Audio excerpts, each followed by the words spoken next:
ఈరోజు నేచర్ లో భాగంగా మీరు ఊహించారు ఇది ఎంత పెద్ద తేనె పట్టు చూడండి. కష్టపడి తీసాను. ఇలాంటివన్నీ దొరకాలంటే అదృష్టం ఉండాలి. మధ్య నాకు ఎక్కువ తేనె పట్లు కూడా కనిపిస్తున్నాయి. ఇది 3వ తేనె పట్టు. నాకు 2 పుట్ట తేనెలు అయితే కనిపించాయి. ఇది కర్ర తేనె ఎక్కువ దొరుకుతుంది అనుకోలేదు. తేనె తీసాం కదా, టేస్ట్ అయితే చూద్దాం ఎలా ఉన్నదో.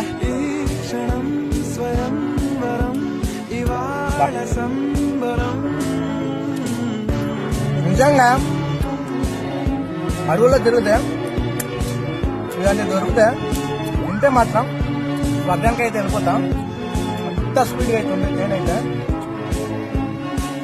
ఇవాళ నింగిలోని తార తళుక్కు మంది ఎదురుగారా వయస్సు తీరికుండదారా. ఇది నేచర్ వరల్డ్ అంతే. చాలా బాగుంది తేనె. సొగసు